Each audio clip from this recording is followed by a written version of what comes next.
Welcome to the Stuc-Trolley instruction video. In this video, we guide you step by step through connecting, setting up, and operating the Stuc-Trolley for the best possible result. Step 1. Connecting and powering on. Start by connecting the Stuc-Trolley to a 220-volt power source. Switch the trolley on using the main power button on the black panel. Below this button, you'll find a small black button. Hold it for 3 to 5 seconds to check whether the rotor screw starts turning. Step 2. Using silicone spray. If the rotor screw does not turn or moves with difficulty, apply silicone spray to ensure it runs smoothly. Only use silicone spray, not other types of spray. This extends the lifespan of the rotor screw, so apply it both when starting up and shutting down.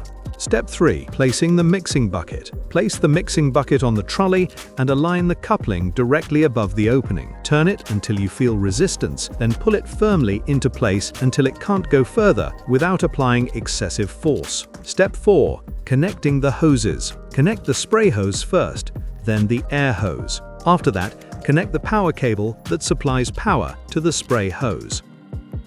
Step 5. Mixing the plaster. Fill the mixing bucket with water. For the best spray pattern, mix 16.5 to 16.8 liters of water per bag of plaster. Open the bag carefully and add half of the plaster first. Add the second half after a minute.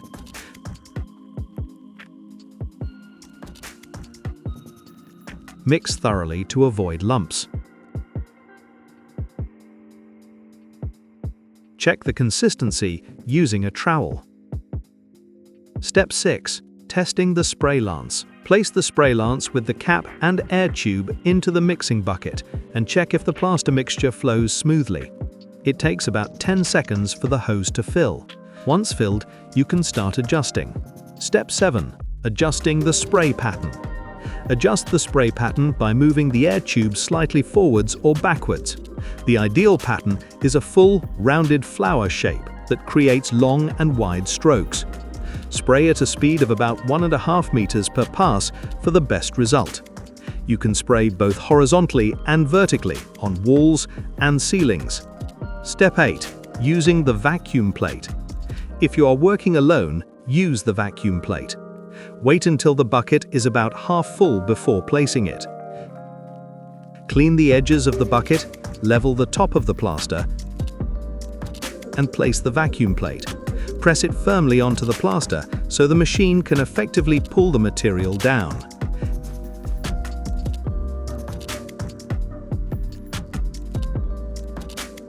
Keep the vent valve closed.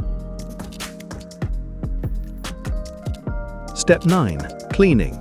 When finished, start cleaning immediately.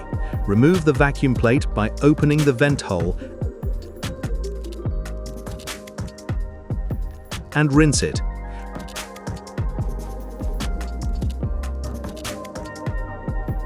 Remove the spray head from the lance and pull the air tube out of the air hose. Rinse the intake opening thoroughly. Fill the bucket with about 4 centimeters of water and clean it as usual. Repeat this twice. The third time, loosen the coupling, add the 2 cleaning balls, and reattach the coupling. Let water run through the hose until the cleaning balls exit the other end. Step 10. Cleaning the small parts. Clean the air tube with water and a cloth, and clean the spray head with a brush. It is important that the air tube stays clean, otherwise it will affect the spray speed and the overall spray result. Step 11. Maintenance. After every job, use silicone spray to keep the rotor screw running smoothly. This ensures the machine starts more easily the next time. Follow this routine for every job and your Stuc-Trolley will keep performing at its best. When processing 2 buckets back to back, make sure to start the second one immediately after cleaning the intake opening of the first. Every 5 months, maintain the rotor screw, casing, and paddle.